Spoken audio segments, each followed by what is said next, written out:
Parshas Chukas includes the tragic deaths and passing of both Miriam and Aharon. And the Gemara in Moed Katan talks about both of these deaths, the passing of both of these tzadikim. When the Gemara asks in Moed Katan Daf Chav Ches Amud Aleph, why is the death of Miriam nismacha? Why is it juxtaposed to the laws of Parah Aduma? And the Gemara answers that just like the Parah Aduma is Mechaperes, it brings atonement, so too Misas Tzadikim, the death of the righteous, in this case Miriam, will also bring atonement. And the Gemara also asks the same exact question with the death of Aaron in our Parsha. Why is the death of Aaron nismacha? Why is it juxtaposed to a Parsha, to a selection in the Torah that discusses the Big Day Kahuna, the clothes of the Kohen? And the Gemara answers similarly, just like the Big Day Kahuna bring kapara, the Kohanim can only do their service in the Beis HaMikdash when they're wearing their special bigadim, the Big Day Kahuna. Therefore, the Big Day Kahuna are necessary for kapara. So too, just like the Big Day Kahuna can help achieve kapara, so too again, Misas Tzadikim, the death of the righteous, in this case Aaron, brings kapara. So we have the same principle, idea of Misas Tzadikim Mechaperes, the death of the righteous brings atonement, and we have two different examples with two different models or metaphors for this idea, respectively, the Parah Aduma and the Big Day Kahuna.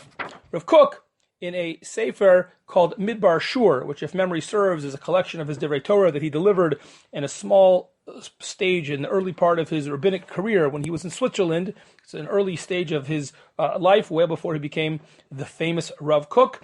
But in that beautiful sefer Midbar Shur, he addresses this Gemara, this episode in our Parsha, and he asks two questions, one very fundamental, one less so, but still very interesting. The fundamental question is, how does this whole idea of Misas Tzadikim Mechaper work? What does it mean to say that because a tzaddik, a righteous person, died, therefore other people, the entire generation perhaps even, gets atonement? There is an idea that death itself is a kapara, and that's not exactly easy to understand either, but at least that means that the actual person, the man or the woman who died, so their death is some form of a kapara for them. But how is the death of one person, in this case a tzaddik, whether it's Miriam or Aaron or any other tzaddik, how does that achieve kapara for other people, let alone the nation as a whole or an entire generation? That is a very fundamental question that needs to be understood if we have any idea of what this concept is.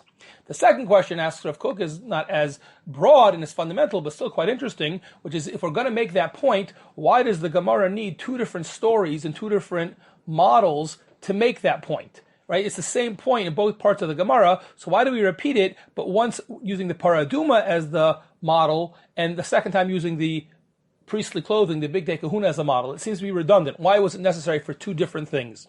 So in order to address this, Rav Kook posits the following theory. How does Misas Tzadikim work? And even though a question like that could easily be answered in a somewhat mystical vein, and Rav Kook was certainly attracted to mystical ideas, in this case he gives a very non-mystical answer, one that I think is easily accessible to all of us. Says Rav Kook, the way Misas Tzadikim works is that we become aware of many of the attributes and accomplishments of the tzaddik, and that inspires us to emulate them. We are inspired, there's a certain moral awakening, we're inspired, and we try to live up to and emulate the tzaddik's attributes. That could happen in the tzaddik's lifetime too, but very often there are many aspects of the tzaddik, of any great person's accomplishments, which are hidden from public view, sometimes coincidentally and very often by design. The person is tsanua, they're private, they're modest, and it's only after the death, at the shiva, at the funeral, hespedim, at other articles we read, books of tribute we read, biographies, and then after the tzaddik dies, we learn about that person and we can get inspired to try to emulate their attributes. Says Rav Kook, it's not a guarantee, it's not automatic when the tzaddik dies, we're all forgiven. If we'll be inspired and learn and emulate and grow from learning about the tzaddik after his or her death, then that achieves a certain level of kapara. That's spiritually edifying and redeeming. That's point number one that addresses a fundamental question. Then Rav Kook, in addressing the second question, points out that if we think about it, every tzaddik, every great person's accomplishments really could be categorized into two broad categories. One are the type of things which any one of us, in theory at least, could emulate and could really achieve. If we worked hard enough, if we were disciplined enough, if we sacrificed enough, if we cared enough, then in theory we could also accomplish the same great things that these great people accomplished.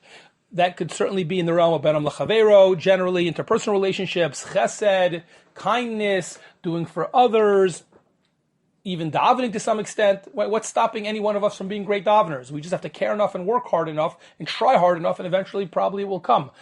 So, says Rav Kook, those are things which we learn about the tzaddik and we can truly be inspired and hopefully then emulate. But there's a second category of accomplishments that many of these great people have had over our time in history, and those are things which are frankly beyond what any person could really accomplish if we haven't given the same natural gifts and blessings from Hashem that the tzaddik, that the great person was given. To the credit of the tzaddik, they have taken advantage of and utilized and developed their natural gifts. But if it wouldn't have been for the natural gifts, there's no way even they could have accomplished it. No amount of hard work or effort could make up for a lack of that natural ability. Certain incredible, unbelievably near photographic memories or other brilliant intellectual abilities. If you don't have it, you just don't got it. And there's no way you can emulate it. So how can you, in that case, try to learn from the tzaddik about those aspects? Says Rav Kook, you can't do it yourself if you weren't given those gifts. What you can do is encourage our leaders, our great people who have been given those gifts to follow.